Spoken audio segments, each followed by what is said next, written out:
Life है, हम क्यों उनकी लाइफ को डिस्टर्ब करें। हम क्यों नहीं अपने बारे में सोचते कि अपनी हम उम्र वालों के साथ रहें।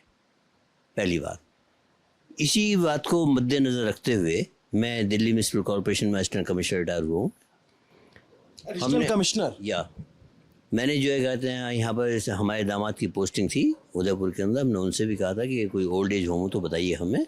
और मैं दिल्ली में भी देखे, पेड भी देखे और जो फ्री के थे वो भी देखे, दिल्ली में, फरीदाबाद में, इवन गाज़ियाबाद में, सब जगह हमने कहा देखे। तो हमारी बेटी ने कहा कि यहाँ पर तारा संस्थान के अंदर वृद्धाश्रम है, आप आके देख लीजिएगा, अगर आपको जचे तो देख लीजिएगा। हम यहाँ मार्च 14 के अंदर यहाँ पर हम आए। Hello friends, welcome to my channel mom come care. आ गई हूँ आज एक और नई वीडियो लेकर। आज की वीडियो में खुद इस बुजुर्ग ने ये बताया कि वो ओल्ड एज होम यानी कि वृद्धाश्रम में कैसे रखते हैं। चलो चलते हैं आपके साथ ये वीडियो देखने। अगर आप ये ओरिजिनल वीडियो देखना चाहते हैं तो लिंक डिस्क्रिप्शन में है, आप चेकआउट कर सकते हैं। सतीश चंद्र गवार, अभी आपसे मुलाकात हुई थी नीचे सेकंड फ्लोर पर। मैं थोड़ा सा अंकल उधर शिफ्ट हूँ, मैं अंकल से बात करूंगा बैठ करके अच्छे से। अंकल आपकी एज कितनी है? 82 ईयर्स। अच्छा, ये मैं आपको अंकल कहूँ या दादाजी कहूँ? दादाजी कहूँगा क्योंकि आपकी 82 ईयर्स है। तो, लेकिन आप 82 ईयर्स लगते नहीं, क्वाइट यंग। चलिए, हाँ, thank you for the compliments.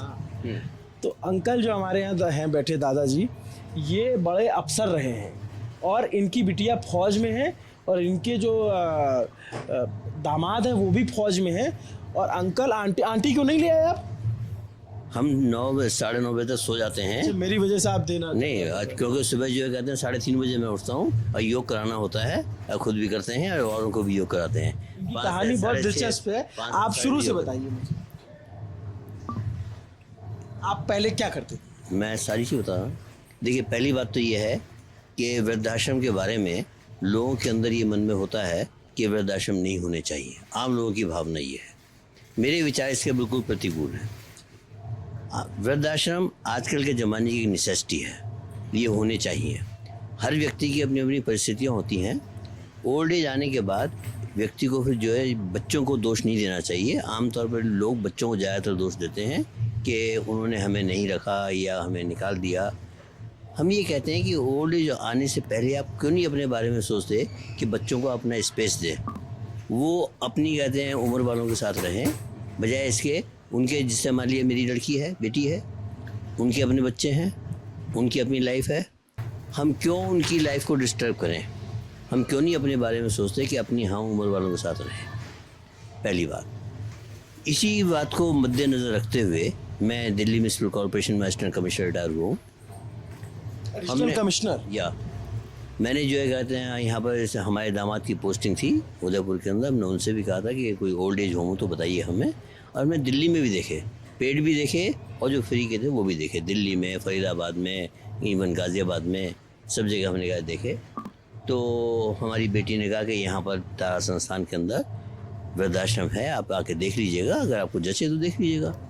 हम यहाँ मार्च 14 के अंदर यहाँ पर हम आए 5 दिन के लिए कि हम देखते हैं कैसे हैं। तो दीपेश जी ने कहते हैं हमसे कहा कि आप जो है गेस्ट रूम है, आप क्या कहते हैं उसमें रहिएगा।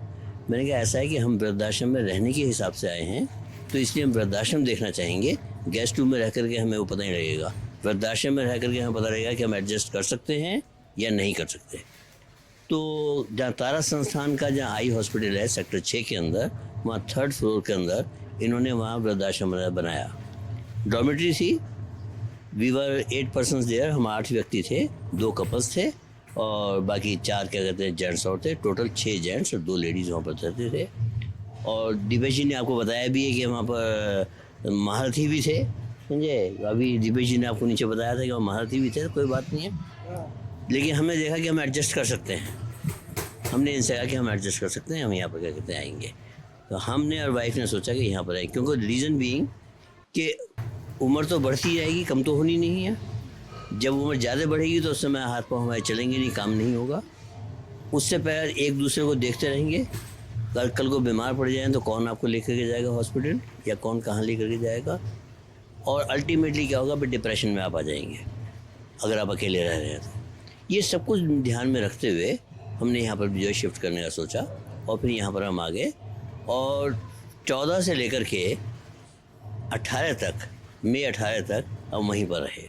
इसके बाद ये वृद्धाश्रम यहाँ बना। यहाँ इन्होंने कपल्स को रूम दिए, हमें रूम मिल गया, और जब रूम मिल गया तो हमारा जो मकान था गाज़ियाबाद के अंदर, बार बार हर 2 महीने 3 महीने बाद वहाँ जाना पड़ता था, उसकी सफाई करो, सब कुछ करो, परेशानी होती थी। जैसे ही रूम मिला हमने उस मकान को डिस्पोज ऑफ कर दिया, बेच दिया हमने, और जो पैसा मिला वो हमने जो है अच्छे कामों में जो लगा सकते थे हमें लगाया। कुछ बेटी को दिया, कुछ तारा संस्थान को दिया, कुछ कहीं दिया, जैसे भी हमने करना किया। यहाँ पर रहते हुए हमने देखा कि जो काम हमसे हो सकता है वो हमें करना चाहिए, जिस काम के लिए हम सक्षम हैं। सुबह 5 से 6:30 हम योग कराते हैं, जो भी उसमें आना चाहे आते हैं वहाँ पर। दिन में भोजन के लिए जब भोजन होता है तो उसमें परोसने का काम भी क्या कहते हैं हम करते हैं। इसके अलावा जो जितने भी रेजिडेंट्स यहाँ पर हैं उनकी फाइलें वगैरह मेंटेन करना, ये काम भी क्या कहते हैं हम करते हैं कि उनकी फाइलें जो है कहते हैं प्रॉपर वे में बने, उनका रिकॉर्ड जो पूरा कहते रहे, ताकि कल को कोई भी अगर चेक करे, गवर्नमेंट ऑफिशियल भी अगर आए तो उनको रिकॉर्ड पूरा मिल जाए। यानी कहने का मतलब ये है कि हमारा समय बड़े आराम के साथ गुजरता है। सुबह से शाम कब हो जाती है पता नहीं लगता। भोजन के बारे में तो सब लोग बता ही चुके हैं कि इसलिए दोबारा तो मुझे रिपीट करने की ज़रूरत नहीं, कि सब बढ़िया मिलता है यहाँ पर। इतना घर में भी नहीं मिलता जितना क्या कहते हैं यहाँ पर सेवा क्या कहते होती है। तो ओवरऑल कहने का तात्पर्य ये है कि वृद्धाश्रम जो है एक नेसेसिटी है। वो पहले ज़माने चले गए जब जॉइंट फैमिली होती थी, बच्चे भी जो है नौकरी करने सुबह जाते थे और शाम को घर पर वापस आ जाते थे। अब कैरियर प्रोग्रेशन के लिए दूर दूर जाते हैं, इवन विदेशों में भी जाते हैं। तो बच्चों को उनको हमें हवा दे देनी चाहिए कि भाई आप अपना कैरियर जैसे बनाना चाहें बनाएं, हम अपनी लाइफ अपने बनाएंगे, अगर आपने प्रेम भाव रखना है तो। अब हमारी बेटी है वो यहाँ पर आती है, अभी मार्च में क्या कहते हैं गई है यहाँ से। आर्मी में? वो आर्मी में थी। She joined army as lieutenant and left as captain. Now she is running her own play school at Hyderabad. She is riding Hyderabad. दामाद हमारे कर्नल हैं, वो भी आर्मी के अंदर हैं, इन सर्विस हैं। नांदेड़ प्रेजेंटली नांदेड़ पोस्टेड है महाराष्ट्र के अंदर। तो हमने जो है फिर ये यहाँ पर देखा, और उसी का नतीजा है कि हम बिल्कुल स्वस्थ हैं। क्यों स्वस्थ तभी व्यक्ति रह सकता है जब मन को शांति हो, कोई चिंता ना हो। हमें कोई किसी में चिंता नहीं है। अभी बेटी मार्च में आई थी, पूरा राजस्थान में कहते हैं घुमा के लेकर के आई है, जोधपुर, जैसलमेर, पुष्कर वगैरह सब कहते हैं घुमा के लाइए। तो वो भी आती है, हम भी उसके बाद जाते हैं मिलने के लिए। कोई बंदिश नहीं है। और सबसे बड़ी खूबी क्या है इस वृद्धाश्रम की कि यहाँ हर जाति, हर मज़हब का व्यक्ति रह सकता है। ऐसा कहते हैं वृद्धाश्रम आपको दूसरी जगह देखने को नहीं मिलेगा, ये मैं गारंटी रूप से कह सकता हूँ। यहीं उदयपुर के अंदर एक सिंधियों का वृद्धाश्रम है, वहाँ केवल सिंधी रहते हैं। यहाँ पर ऐसा नहीं है। यहाँ पर हिंदू हो चाहे मुस्लिम हो, किसी भी जाति का हो, किसी भी धर्म का हो, सबको बिल्कुल बराबर रूप से जो है सम्मान मिलता है और दिया जाता है। और जो सक्षम है, जो जैसा ये पूरा निःशुल्क है, तो हम हर एक से यही कहते हैं कि भाई जो सक्षम है वो संस्था को जितनी क्या कहते हैं मदद कर सकते हैं करनी चाहिए, क्योंकि ये बिल्कुल निःशुल्क है और पैसा आएगा तो आगे कहते हैं खर्च किया जाएगा, तभी क्या कहते हैं चल पाएगा। पूरी तरह चैरिटेबल है ये। और ये कल्पना जी जो संस्थापिका हैं और दीपेश मित्तल जी जो CEO हैं, ये इन दोनों की हम तो कहेंगे विलक्षण प्रतिभा है कि वो सोचते हैं कि हम जैसे माँ बाप को सम्मान देते हैं वैसे यहाँ रहने वाले वृद्धों को सम्मान दिया जाए, और देते हैं। और उसी का नतीजा है कि आपने जिन का इंटरव्यू लिया, यहाँ रहने वाले किसी भी आपको ये नहीं मिला होगा कि हम यहाँ रह करके दुखी हैं। दुखी पीछे से होकर के आए हैं, यहाँ रह कर तो सुखी हैं।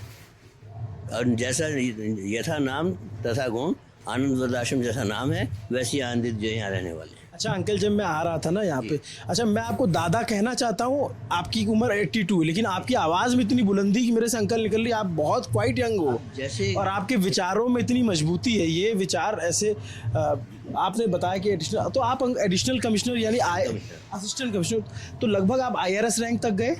नहीं, ये क्या कहते हैं डिपार्टमेंटल प्रमोशन कमेटी के थ्रू। मतलब आप PCS जैसे होते हैं वैसे? हाँ, बिल्कुल बिल्कुल बिल्कुल बिल्कुल। और अंकल को जो पेंशन मिलती है वो इस आश्रम को दान करते हैं, ऐसा है? हाँ, हम खुद भी इस्तेमाल करते हैं, आश्रम को भी देते हैं, बेटी को देते हैं, जहाँ जहाँ हम देना चाहें वहाँ देते हैं हम। और आश्रम को भी जो है हम इतना देते हैं जितना हमारे पास खर्च होता है उससे कुछ ज़्यादा ही देते हैं, और देना चाहिए। हम तो हर एक को कहते हैं जो सामर्थ्यवान है दे सकते हैं वो दें। पेंशन तो आपको अच्छी आती होगी? नेचुरल बात है। सर रहे हैं ये कितना सोच, इनकी बातें जो एकदम सोच बदलने वाली चीज़ है कि अब वो ज़माना नहीं है। दो तरह की कहानियाँ हमें इस वृद्धाश्रम में, एक कि बच्चों ने नहीं रखा, एक ये कि अपने इन्होंने बच्चों की आज़ादी दी और ये खुद भी ऑफिसर रहे, इनका घर था तो इन्होंने छोड़ दिया कि भाई बच्चे जैसा रहना चाहते रहे और बच्चों के साथ सामंजस्य बिठाए रखा। अभी अभी आपने जो वीडियो देखी उससे यही पता चलता है कि ओल्ड एज होम भी अच्छे होते हैं।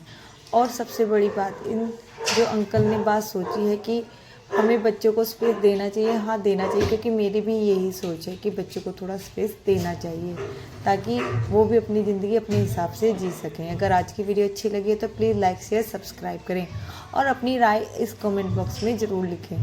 Bye bye guys.